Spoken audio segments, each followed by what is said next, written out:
Medianoche. El presidente Boric sobre la presunta inocencia del exfrentista Jorge Mateluna, el mandatario aseveró que su decisión de indultarlo, comillas, no pone en cuestión la separación de poderes. En esa línea afirmó que, independiente de su opinión personal respecto del caso en discusión, el indulto otorgado, y esto es entre comillas, lo dice el presidente, el indulto otorgado a Jorge Mateluna se funda en las atribuciones que como presidente de la República me otorgan la Constitución y las leyes. Cierra esas comillas. Esto en una declaración desde el Palacio de la Moneda, pasado el mediodía, recordando además que quienes lo antecedieron en el cargo han utilizado tal facultad en diversos momentos. Por lo mismo, el presidente Boric admitió que sería una muy mala noticia para nuestro país que como presidente de la República iniciara una disputa con el Poder Judicial. En cuanto a la idea de la UDI de revocar mediante reforma constitucional esta facultad, no esta medida en particular, sino que la facultad del mandatario, no de este mandatario, sino que en general, se limitó el presidente Boric a decir que es bienvenido el debate legislativo tendiente a revisar esta institución jurídica consagrada actualmente en nuestra Constitución. Además, la oposición indicó este martes que más bien hará o buscará emprender una acusación constitucional en contra de la ministra de Justicia, Marcela Ríos, en respuesta a los indultos otorgados por el presidente Boric. Cuando el día termina, comienza medianoche.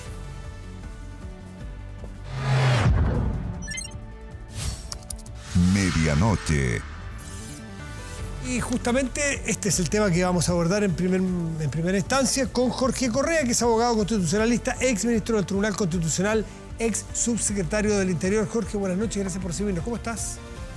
Don Matías, ¿cómo está usted? Mucho gusto saludarte. Igualmente, pues como siempre, un gusto y feliz año.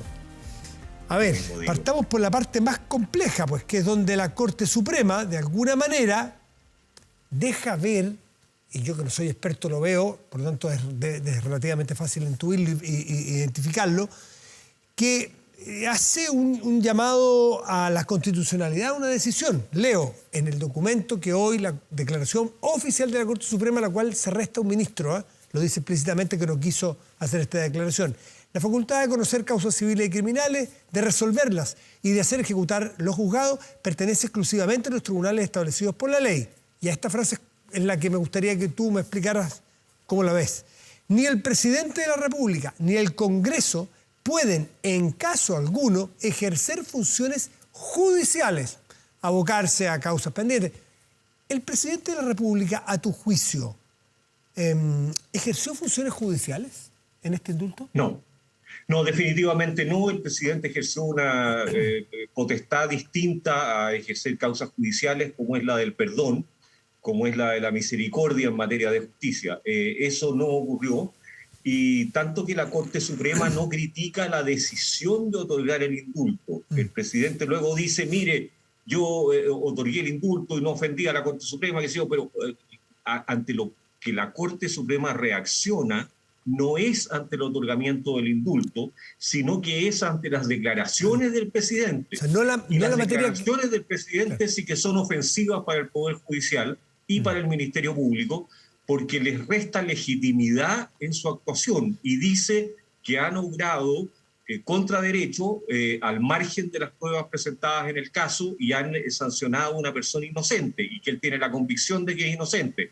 Eso es lo que causa la molestia de la Corte Suprema, y a mi juicio es una molestia muy justificada, no por el otorgamiento del indulto, insisto, sino por la descalificación del trabajo judicial y del Ministerio Público que el presidente hace en su declaración, que curiosamente nada tiene que hacer tampoco con el decreto supremo. El decreto supremo que le otorga el beneficio a Mateluna se lo otorga por otras razones y en ningún caso pone en duda la actuación de la justicia. O sea, el presidente da una explicación que no está en el decreto supremo muy distinta a la que da ante la opinión pública. Es muy raro eso. Claro, entonces hay una expresión, si se quiere, jurídica, en un decreto, y hay una expresión verbal, si se quiere, periodística. Le voy a poner yo el apelativo en el contexto de una visita oficial al presidente. Nada tienen que hacer, Matías, porque podría ser que fueran con distintos lenguajes, porque claro, la política tiene un distinto lenguaje a lo jurídico, pero nada en el decreto supremo deja entrever que Mateluna fue mal juzgado o que no había mérito suficiente para condenar. Eso definitivamente no ocurre en el decreto supremo. No, dicho en coloquial, el presidente complica las cosas a tal punto que reacciona la Corte Suprema y la Fiscalía, complica las cosas en su explicación pública y verbal, no en el decreto. De manera absolutamente gratuita y de manera incongruente con las explicaciones que da en el decreto supremo. Entonces, de alguna manera, el presidente aparece con dos problemas. Uno, ofendiendo a la Corte Suprema y al Ministerio Público, y dos, señalando ante la opinión pública una razón distinta a aquella que expone en el texto jurídico. Entonces, ambas cosas a mí me parecen graves. A ver, ¿y grave a qué nivel? ¿Queda solucionado y zanjado con la explicación que da en la tarde? Bueno, el presidente dice: yo no he querido tener un conflicto con la Corte Suprema porque además el ejercicio es de mi facultad y qué sé yo. Bueno, nadie le había puesto en duda aquello, digamos, ¿eh? La declaración de la Suprema ni la declaración del Ministerio Público pone en duda aquella cuestión. Es un modo, creo yo, de bajarle el perfil al asunto. Bueno, y van a quedar esquillas, siempre quedan esquillas de los conflictos, pero esto se podría pacificar completamente y abuenar o terminar enredándose aún más. Eso no lo sabemos todavía. En estricto rigor, si te lo pregunta un profesor tuyo en clase y te pregunta, profesor Correa, ¿hay alguna colisión constitucional? ¿Infringe la Constitución el presidente en esta expresión verbal, no en el decreto supremo, en la explicación verbal? No. El presidente no infringe la Constitución en expresiones verbales. Yo creo que lo que se podría discutir es si el indulto de Mateluna se atiene a la ley, y a mi juicio sí se atiene a la ley, pero ciertamente no infringe la Constitución, porque en la Constitución está esta facultad de otorgar los indultos. Sí. Y en el caso de una persona que ya ha recibido indulto, como es el caso de Mateluna, la única obligación que le establece la ley es que sea por decreto fundado, y el decreto de Mateluna es fundado. No he visto el resto de los decretos, pero en el caso de Mateluna es fundado. Ya, por eso no infringe para nada la ley en cuanto al decreto y al indulto propiamente tal. Y un presidente en general no infringe la Constitución eventualmente por declaraciones verbales, ¿no? ¿Eso no se usa? ¿O a tu juicio en este caso no amerita? ¿Se entiende? Sí, yo no veo cómo en este caso lo amerita. No, lo pregunto, no lo sé. Es más prudente que aquello. Yo no veo cómo lo amerita, no veo infracción constitucional alguna. En ningún caso. Alguien podría decir que la hay por una razón que yo no logro vislumbrar todavía, pero a mí no me parece de ninguna manera que pueda hablarse de infracciones constitucionales. Y no me atrevo a contestarte la pregunta si con los dichos, porque bueno, pueden haber dichos tan ofensivos hacia otros poderes del Estado que en definitiva produzca un quiebre constitucional y infrinja la Constitución. Entonces, ¿cómo se explica esa frase? ¿Por qué quiso decir la Suprema cuando dice que ni el presidente ni el Congreso, en caso alguno, puede ejercer funciones judiciales? ¿Por qué lo dice? ¿Quiso ejercer funciones judiciales? Bueno, porque a un presidente de la República no le corresponde deslegitimar y descalificar lo que hace otro poder del Estado, ni a la Corte Suprema descalificar lo que hace el presidente de la República ni el Senado. Es una demasía del presidente de la República, fue un error de él, y la Corte Suprema lo hace de una manera tangencial, diría yo, algo oblicua, pero fuerte, como suelen ser las cosas de la Corte Suprema. Le recuerda un artículo de la Constitución y le dice: oiga, se lo recuerdo. No dice usted lo infringió, dice se lo recuerdo. Sí. Ahora, en el caso de la Fiscalía, ellos también alegan, porque también se sintieron agredidos, ofendidos o minusvalorizados al pensar que estuvo mal presentadas las pruebas o el valor de las pruebas. Él habla, presidente, en el caso de irregularidades en el juicio. A ver, cuéntanos si eso te había tocado antes verlo y cómo se puede resolver. Nunca me había tocado una polémica entre el Ministerio Público, no la recuerdo, y el presidente de la República, y las polémicas entre el presidente de la República y la Corte Suprema, yo no las recuerdo desde la época de Elwin, en que el presidente Elwin les recordaba que les había faltado coraje moral, y la Corte Suprema le contestaba que estaba en peligro el Estado de Derecho. Eran años en los cuales vivíamos en peligro por la democracia. Yo no recuerdo hechos posteriores en los cuales la Corte Suprema haya contestado de esa forma a un presidente de la República. Sí. Sobre todo de manera unánime, o sea, hay un solo ministro que dice, mire, yo se lo habría dicho en privado, pero ni siquiera dice yo no se lo habría dicho. Y el resto es unánime, con ministros que, en fin, no me corresponde a mí decir qué posiciones políticas puedan tener, pero ministros que no son precisamente de derecha. Claro, el presidente de la República en sus declaraciones, cuando dice que él asiste a la convicción de que es inocente Jorge Mateluna, y habla de estas irregularidades y la calidad de las pruebas presentadas, dice en alguna parte que se refiere a Dor Harasic, porque es el abogado, entiendo, titular de esta clínica jurídica de la Universidad de Chile que representó al señor Mateluna, quien dice que todo jurista serio, dice algo así, que se haya acercado a conocer el caso, no lo estoy citando textual, pero es el sentido, ha llegado a la misma conclusión, de que aquí este personaje es inocente. ¿Tú te has acercado al caso? Eso es decirle a los ministros de la Suprema, de la Corte de Apelaciones y del Tribunal de Garantía que no son juristas serios, porque ellos también se aproximaron al caso y lo condenaron. Entonces, una cosa es lo que digan las clínicas de la Universidad de Chile y otra cosa es lo que diga la justicia, y la justicia es la que tiene la última palabra en esta materia, y los abogados litigamos, lo hacemos con vehemencia, decimos que están mal planteadas las pruebas, pero una vez que salió el fallo, bueno, tenemos que guardar silencio. Yo no sé si el presidente en esa época formaba parte de esas clínicas jurídicas que llevaron el caso, qué sé yo, y ahí se entusiasmó con él. Pero bueno, los llamados a determinar qué es lo justo en cada caso son los tribunales. Y eso es lo que la Corte Suprema le recuerda al presidente de la República. ¿A ti te parece que en ese caso también pueden sentirse agredidos algunos otros juristas que tengan una mirada jurídica distinta sobre el caso en particular y que estimen que el señor Mateluna sí es responsable de lo que por supuesto, Matías, si yo te digo todos los periodistas serios, no, ningún periodista serio hace esa pregunta, tú te sientes ofendido, digamos, ¿no? Cuando tú descalificas a alguien que pensó distinto como una persona no seria, bueno, la cosa es complicada, pues, es innecesaria y es fea. Impropia del presidente de la República. Y el momento, entremos ya propiamente al indulto o a los indultos. ¿El momento es el adecuado? ¿Cómo lo ves tú ya de la mirada más del análisis político que puedas hacer tú de tu experiencia? Matías, a mí me interesaría mucho saber, y no lo sé, sí, perdón. Se apagó la luz, pero no hay problema, no hay problema. Ahí. Te da un halo más misterioso ahí a la sombra. Ya.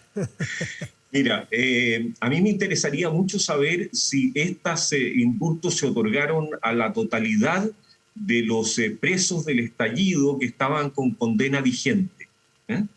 Porque si es así, lo que el presidente ha hecho es decir, mire, a mí me parece que los que ejercen violencia política en las más diversas especies que le ejercieron merecen el perdón y no la condena. Y yo creo que eso sería muy grave. Ahora, si el presidente hubiera hecho algún discernimiento, decir, mire, esto sí y esto no, bueno, yo lo juzgaría distinto. Pero políticamente a mí me parece que sobre todo lo que hay que discutir es si con esto el presidente alienta o no alienta la violencia política. Y para esto yo diría es bien importante saber si es el 100% o no es el 100%. Perdón, me queda un cachito de pregunta en el caso, y para ir terminando, en el caso Mateluna. ¿Algún otro condenado o condenada en otro lugar de nuestro territorio, en Coelemu o en Pitrufquén o en Visvidi, está condenado y su abogado estima que hubo irregularidades, todo el mismo argumento, que no está bien presentada la prueba y pide el indulto? ¿Puede eventualmente alguien alegar inequidad por ser Mateluna el único caso, aparte de los del estallido social, que es un contexto distinto, ser la única persona beneficiada por este indulto, que alguien pueda alegar inequidad y decir, ¿por qué no revisan mi caso? Que yo también estimo que hay irregularidades. ¿O eso no se puede dar? Sin duda puede hacerlo, pero también el presidente puede hacer distinciones. Y el presidente decir, mire, Mateluna tenía estas características y este otro tiene estas otras características, o no decir nada, que es lo más probable que vaya a ocurrir. Podría no dar una explicación. No le quepa duda, Matías, no te quepa ninguna duda de que todos los Mateluna 1, 2, 3, 2.0, qué sé yo, van a pedir el indulto. O ya han pedido el indulto, si los presos siempre piden el indulto. Perfecto. Bueno, será una materia interesante de discusión. Y lo último, estamos súper contra el tiempo. Esta es una institución que parece de verdad monárquica. Uno se imagina a esos reyes absolutos. Y que además en la monarquía absoluta, donde el poder venía supuestamente de Dios y hacia el pueblo, que él tenía la última palabra en la tierra, ¿no es cierto?, un monarca. En las democracias modernas, ¿no parece acaso muy... y no solo para Chile, y no solo este presidente, para atrás y otros países, que entiendo que en muchos hay una institución como esta, ¿no es el momento de discutirla? ¿No parece acaso muy anacrónico para el derecho? Yo tiendo a ser defensor del indulto, Matías. A mí me parece que tiene una muy mala regulación en la ley porque son características casi idénticas a las de la libertad condicional que lo otorgan los tribunales, digamos, en una discusión colectiva. Y no es una decisión del presidente de la República. Sin embargo, a mí me parece que el indulto puede tener justificación si es un requisito para la pacificación del país en un determinado sentido u otro. Después de periodos de violencia, y ese podría ser una justificación en el caso de los presos del estallido. No digo que no, tampoco lo afirmo, pero en fin, estaría por discutirse, ¿no? Pero a mí me parece que los presidentes pueden juzgar la conveniencia para la paz social, cosa que no deben hacer los jueces, que sí pueden, por ejemplo, decir, bueno, este señor cumplió la mitad de la condena, tiene buena conducta, tiene un trabajo, en fin, y que son las cosas típicas de la libertad condicional y del indulto según la ley actual. Entonces a mí me parece que tenemos una muy mala ley de indulto, pero yo no haría desaparecer el indulto completamente. Se entiende, la paz social es distinto, cosa que no puede hacer un juez sin un mandatario, está clarísimo el punto. Jorge Correa, como siempre, un gusto de tenerte aquí con nosotros. Que te vaya muy bien, buen año. A ti, Matías, mucho gusto. Buenas noches. Pausa y volvemos, espérenos. Estamos de vuelta y de inmediato revisamos las informaciones más destacadas del día con Marco Fleming.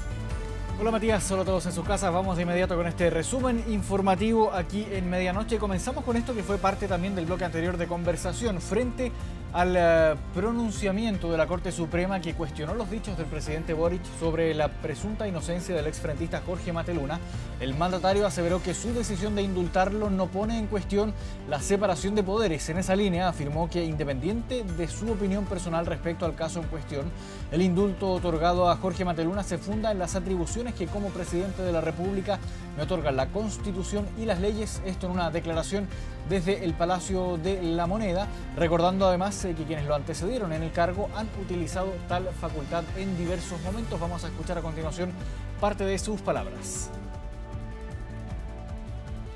Sería una muy mala noticia para nuestro país que yo como presidente de la República iniciara una disputa con el Poder Judicial como desgraciadamente se ha hecho costumbre en otros países alrededor del orbe.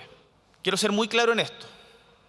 La independencia de los poderes del Estado es condición esencial de la democracia y yo como presidente de la República la respeto íntegramente y por lo tanto valoro y estoy de acuerdo con la declaración emitida por la Corte Suprema.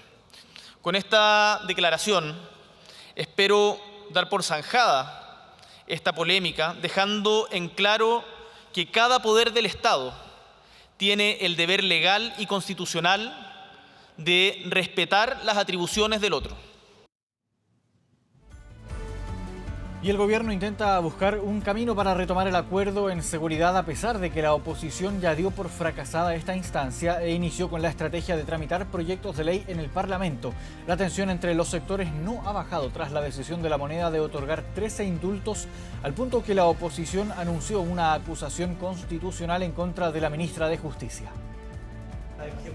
Mañana compleja para la ministra del Interior, que entre mensajes y llamadas intenta retomar la mesa por un acuerdo en seguridad. Reunión suspendida en La Moneda tras la decisión de la oposición de abandonar el diálogo tras los indultos otorgados por el gobierno, diálogo que ven difícil retomar. Chile Vamos y también diputados independientes se han sumado a esta agenda de seguridad que se va a priorizar en la Comisión de Seguridad que preside el diputado Alessandri. La discusión se traslada al Congreso, que es donde debe estar. En esa agenda vamos a estar siempre y es por eso es que esa mesa yo creo que terminó por fracasar justamente por esta decisión que acaba que tomó el presidente de la República. Iniciarán desde las comisiones un trabajo de proyectos en materia de seguridad, decisión criticada por el oficialismo que los invitó a retomar el diálogo transversal. E independiente de la legítima crítica que puedan realizar, que yo no comparto, Eso no obsta que sigan participando de la mesa de seguridad. Que no hay argumento alguno para bajarse por algo tan demandado por la sociedad chilena. Desde un principio no han querido participar en esto y la verdad es que un acuerdo es un acuerdo. Los más felices con esta discusión son los delincuentes, los narcotraficantes y los dueños del crimen organizado, porque demuestran que ellos son capaces de ponerse de acuerdo y nosotros no somos capaces de sentarnos en un espacio. Desde el gobierno se darán unos días para conversar y ver si es que se puede retomar la conversación en la mesa de seguridad, diálogo que a juicio de la ministra del Interior no fracasará si es que la oposición no retorna a la acuerdo. La voluntad del Ejecutivo está y va a seguir estando. Y si la otra parte no tiene voluntad, el Ejecutivo va a empujar con su fuerza a esta gente igual. Pero los ciudadanos y ciudadanas tienen que saber que estos proyectos se van a demorar más, estas medidas van a tener más resistencia si no cuentan con ese apoyo previo que todos en teoría estábamos de acuerdo, digamos, que era necesario para avanzar rápido en seguridad. Tensión con la oposición que se evidenció también en el debate del proyecto de infraestructura crítica en el Senado al terminar la Comisión de Constitución. Porque me está mezclando peras con manzanas. No le estoy mezclando peras con manzanas. Lo único que le pido es que piense la gente del norte. Esto de meter infraestructura crítica en la frontera lo inventamos nosotros en diciembre. A nadie se le había ocurrido. A nadie. Nadie lo había mencionado. Oposición distanciada del gobierno en materia de seguridad, tanto que en Chile Vamos ya redactan una acusación constitucional contra la ministra de Justicia, pero no solo por los indultos firmados la semana pasada. Esto es la gota que colmó el vaso a un ministerio que no solo no tiene capacidad de supervigilar adecuadamente las cárceles, no solamente no ha sido capaz de sacar adelante al fiscal nacional, ahora la tercera patita tiene que ver con su incapacidad de llevar bien en materia de indultos el trabajo del gobierno. Por eventuales irregularidades en los decretos de indulto y eventuales infracciones a la ley en el otorgamiento de beneficios carcelarios. La ministra de Justicia, apoyada por su partido en el Congreso, aseguró estar disponible para enfrentar la arremetida de Chile Vamos en su contra. Esa es una facultad de la Cámara de Diputados. Nosotros como gobierno somos muy respetuosos de las facultades del Poder Legislativo. Estamos, por supuesto, totalmente disponibles para concurrir en los procedimientos que sean necesarios y poder responder cualquier duda que tengan las y los diputados de la República en este sentido. En RN y el Partido Republicano hay parlamentarios evaluando con equipos jurídicos de los partidos la posibilidad de acusar constitucionalmente al presidente de la República por la aprobación de los indultos, medida que complicó al gobierno recién iniciado el año cuando se suponía que estaba todo dispuesto para cerrar una agenda en seguridad esta semana. Continuamos con política. El Senado aprobó en general el proyecto de reforma constitucional que habilita un nuevo proceso constituyente. En detalle fueron 42 votos a favor, 7 en contra y una abstención. Con esto, el proyecto será revisado y despachado en particular este miércoles para luego ser enviado a la Cámara de Diputadas y Diputados y ser votado eventualmente la próxima semana. Cabe recordar que la semana pasada en la Comisión de Constitución esta iniciativa tuvo más de 189 indicaciones que permitirían iniciar un nuevo proceso constituyente. De ellas, la modificación más relevante fue la relacionada al calendario original establecido en el Acuerdo por Chile. En esa línea se definió que el 7 de mayo se realizará la elección de consejeros, mientras que el 17 de diciembre la ciudadanía deberá decidir si aprueba o rechaza el texto. De continuar en la senda que se había establecido previamente, el proyecto debería estar despachado del Congreso la segunda semana de enero con el objeto de poder cumplir con el itinerario constituyente.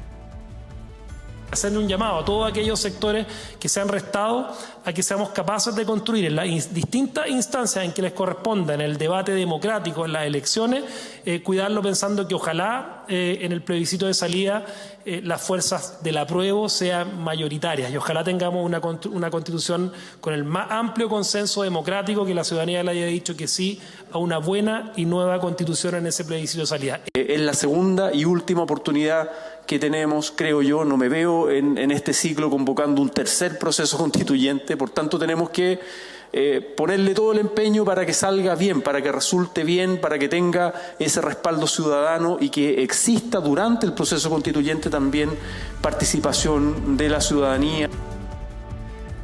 Avanzamos a otras informaciones. La PAES no solo cambió de nombre, sino también el concepto de puntajes nacionales. Desde ahora se hablará de alumnos destacados en diversas categorías por su trayectoria educativa. Conocimos el caso de una alumna egresada de un liceo técnico profesional que obtuvo la distinción por modalidad de enseñanza y que hoy, como varios otros alumnos y alumnas, desayunó junto al presidente. Mire.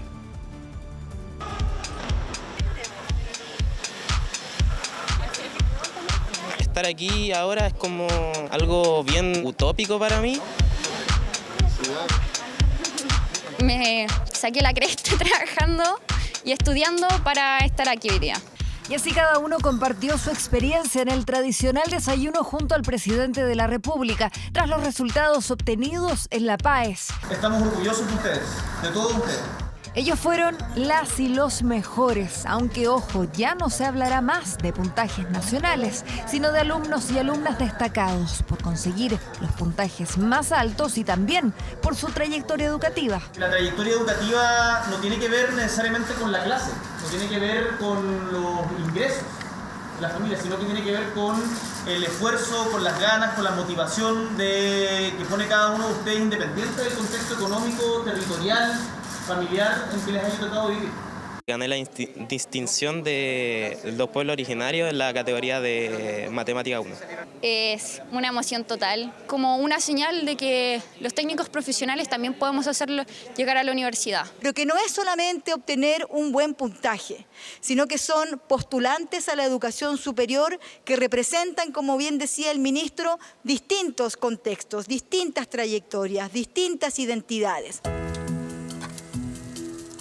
Me empieza a hablar el ministerio y yo no caché al inicio que era como por puntaje nacional, porque primero me felicitaban por distinción.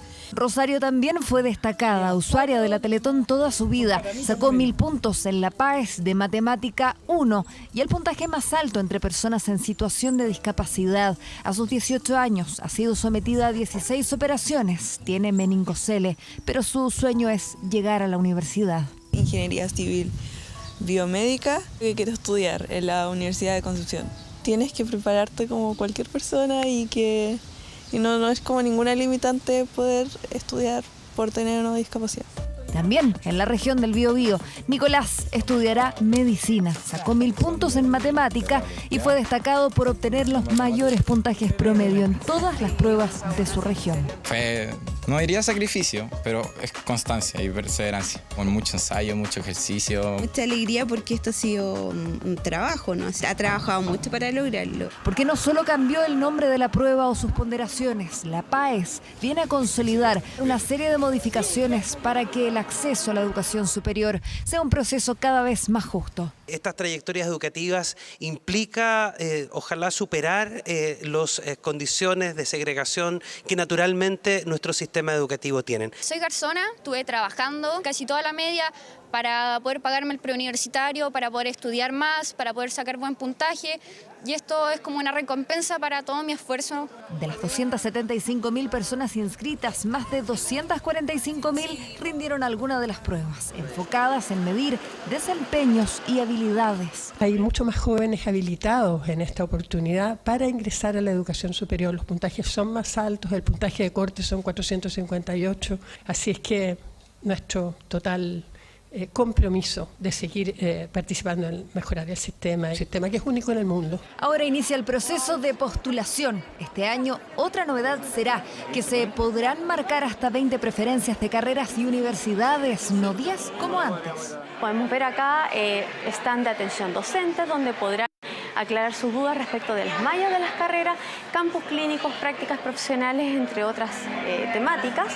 Distintas opciones que se abrirán para los nuevos postulantes, cada vez más cerca de llegar a la educación superior, como siempre soñaron. Y en otras informaciones, el Tribunal Oral en lo Penal de Temuco determinó que a partir del 30 de marzo y durante 37 jornadas se realizará un nuevo juicio oral contra Martín Pradenas, acusado de 7 delitos sexuales y quien en agosto pasado fue declarado culpable y condenado a 20 años de presidio. La Corte Suprema ordenó repetir el juicio luego de acoger un recurso de nulidad presentado por la defensa del acusado por comentarios en redes sociales del magistrado Leonel Torres Lavé respecto al juicio. Las víctimas, testigos y peritos volverán a declarar ante nuevos jueces y deberá estar presente el acusado, quien en una primera instancia fue sentenciado a 20 años de presidio por 4 abusos sexuales de mayor de 14 años, un abuso de menor de 14 años y violación de mayor de 14 años.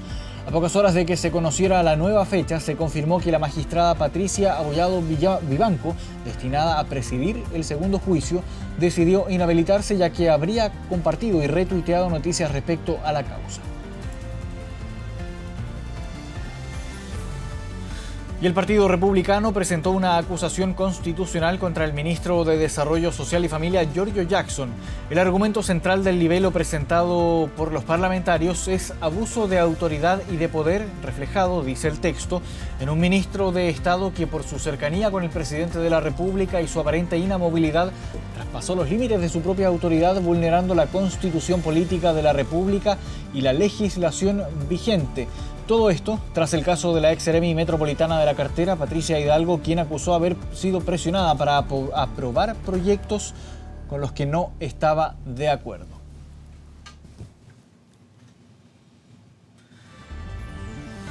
Ya avanzamos a otras informaciones. Esta noche comenzó la versión 2023 del Festival Teatro a Mil y un dinosaurio gigante se tomó la Plaza de la Ciudadanía. Vamos con Carolina Gutiérrez, que trae los detalles. Carolina.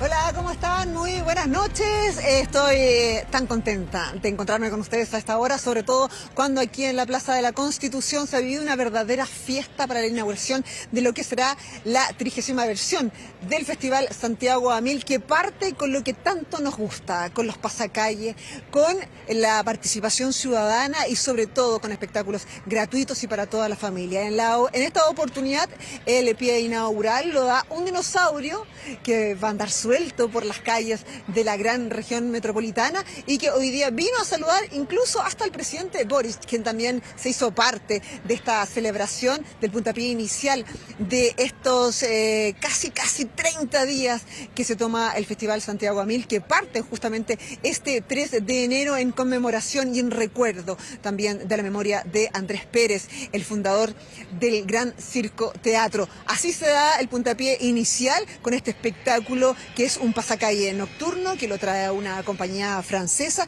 que se llama Plasticine Volant y que además tiene como ya les decía, a un dinosaurio que se llama Saurian y los testigos del espacio exterior como protagonistas de esta jornada inaugural. Hablamos con no solamente la directora del Teatro a Mil, Carmen Romero, sino que también con la ministra de las Culturas, las Artes y el Patrimonio, Josefina Bernstein, quien nos invitan, por supuesto, a vivir esta fiesta. Muy contentas de volver a la calle, de estar sin restricciones, gozando y viviendo este Festival Teatro a Mil en sus 30 años. Que ha sido un gran colaborador de las políticas culturales de nuestro país y que, bueno, también es una instancia importante para recuperar espacios públicos, para tener ambientes familiares en torno a la ocupación sana y feliz también del espacio público, entendiendo que necesitamos también espacios de esparcimiento, necesitamos también alegría para la ciudadanía. Y eso no es todo, porque todo ocurrió aquí, en la Plaza de la Constitución, pero el recorrido fue bastante más largo. Seguimos al dinosaurio porque se dio una vuelta aquí por Teatino, siguió por la Alameda, por Morandé y se devolvió a la plaza para reencontrarse con los niños que estaban sorprendidos de este verdadero espectáculo, no solamente impresionante por lo grande y majestuoso, sino que también por el colorido. Y esto fue lo que pudimos recoger en las impresiones de los niños, de sus padres y quienes se apostaron aquí en la plaza. Me encantó, es muy bueno los globos, en serio. Sí, da nervio cuando se acerca el dinosaurio. Es mi primera vez aquí y no... ¿Te gustó? Sí, pero me gustó. Me encantó, los niños están felices por todo lado. Muy rico, muy bonito. Es lindo ver la gente con la familia y personas que vienen a disfrutar un espectáculo. Aparte nosotros venimos de Puente Alto a ver acá y hemos venido más veces, años anteriores cuando éramos más pequeños con mis hermanos también, a ver más espectáculos de Teatro a Mil. De esta manera se da inicio entonces a estos casi 30 días con los que el festival se toma nuestra capital y también en regiones. Recordemos que va a estar recorriendo también en Antofagasta, en Concepción y en varias regiones de nuestro país espectáculos gratuitos en sala y también al aire libre y en los espacios públicos. Los invitamos a que vayan a la página oficial de Santiago 2000 para que chequeen todos los horarios y por supuesto participen de esta gran fiesta ciudadana.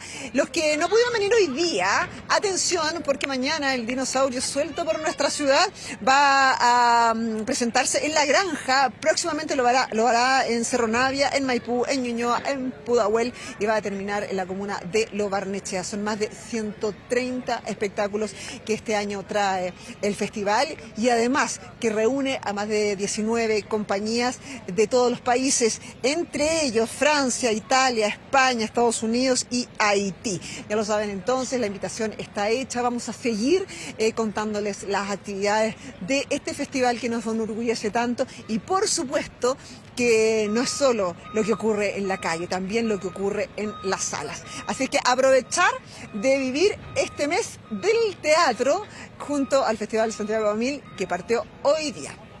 Entretenido panorama para estas vacaciones de verano. Gracias, Caro, por este contacto. Buenas noches. 1 de la mañana con 20 minutos. Vamos a la pausa, ya volvemos.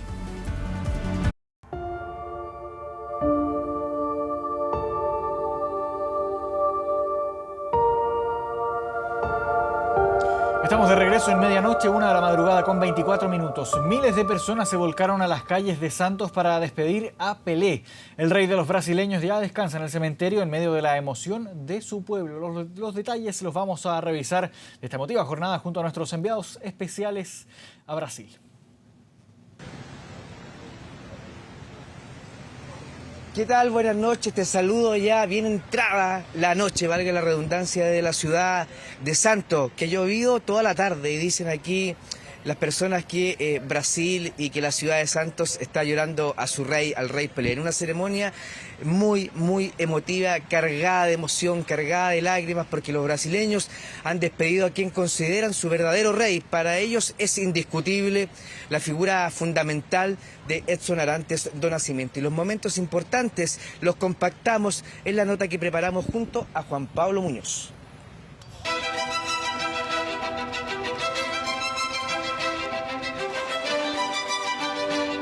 El funeral de Pelé removió todas las emociones de un pueblo total y absolutamente agradecido.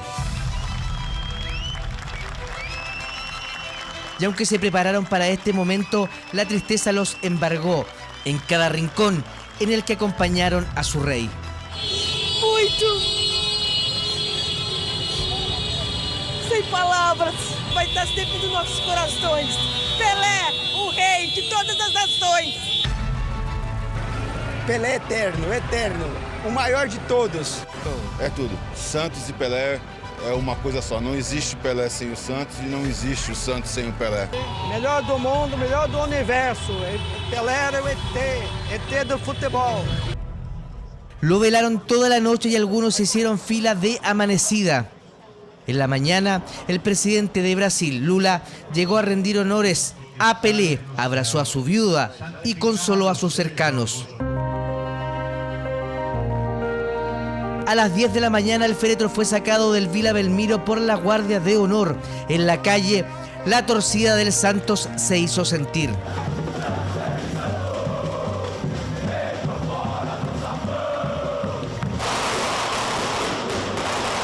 El cuerpo de Pelé sale por última vez del Vila Belmiro, acompañado de toda su torcida. El cortejo fue avanzando en medio de la ciudad y miles de brasileños salieron a despedirlo. Justo ahí encontramos a un chileno. No, venimos solamente por hoy. Todo el trayecto. Sí, todo el trayecto. ¿Y qué te ha parecido como chileno lo que se ha dado aquí? Pucha, dentro de la lástima, para nosotros es un honor estar acá y una vivencia muy linda y es increíble la gente, el cariño que le tenían a Pelé. Pero el instante más emocionante fue cuando el cortejo de O Rey pasó por la casa de su madre de 100 años, doña Celeste, quien permaneció en cama. Pero fue la hermana de Pelé, María Lucía, quien agradeció el multitudinario saludo.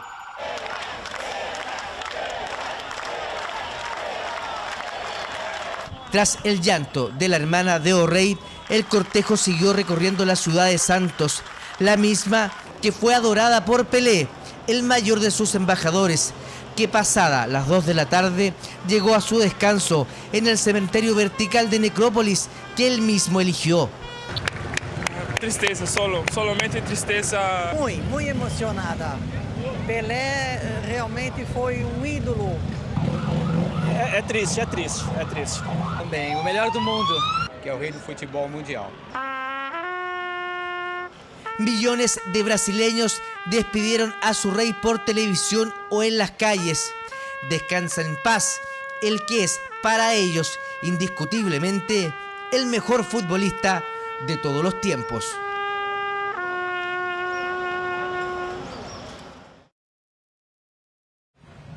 Bueno, el féretro de Pelé sobre un carro de bomberos paseó por prácticamente gran parte de la costa de la ciudad de Santos, por la avenida principal pegadita a la avenida del Mar. Llegó hasta la casa de su madre, de doña Celeste, donde se vivió el momento más emotivo de la jornada, y luego enfiló hacia el cementerio escogido por el propio Pelé. Él en el 2003 compró un mausoleo allí y quiso quedar en el cementerio vertical, que entre paréntesis tiene un récord Guinness, porque es el cementerio vertical más alto del planeta. Ahí quiso estar al ladito del cerro, cerca del estadio Vila Belmiro, descansando en tranquilidad. Han sido días emocionantes desde el día jueves que llegamos junto a Juan Pablo acá a Brasil, y ha sido conmovedor ver cómo los brasileños han homenajeado con un respeto pero absoluto a quien consideran por lejos el mejor futbolista de todos los tiempos. Los brasileños dicen que Brasil está en el mapa y que la ciudad de Santos está en el mapa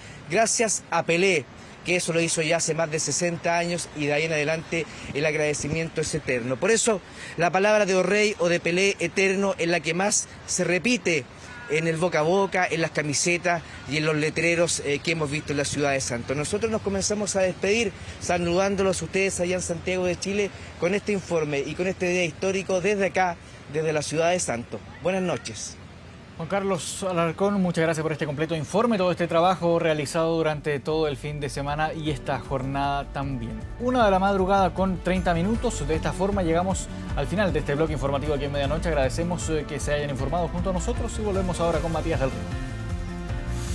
Muchas gracias, Marco. Nos vamos a la pantalla grande de nuestro estudio, revisamos nuestro portal de contenidos y noticias 24horas.cl, que destaca en este momento un tema en materia legislativa y tiene que ver con la aprobación de la reforma. Justamente que el Senado aprueba en general la reforma para dar inicio al proceso constituyente. Falta que pase a segundo trámite legislativo en la Cámara de Diputados para ir luego ya hacia el próximo año, que sabemos que tenemos elección, hay que hacer un proceso de discusión y luego plebiscito sancionatorio para el nuevo proyecto de constitución que se viene. Así que es una buena noticia de que esto sigue avanzando. Vamos a revisar el tiempo para hoy, miércoles 4 de enero de 2023.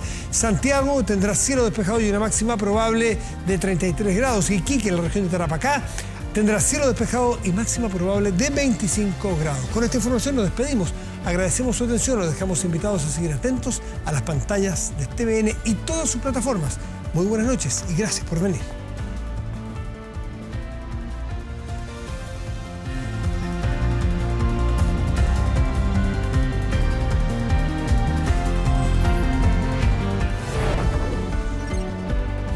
Medianoche.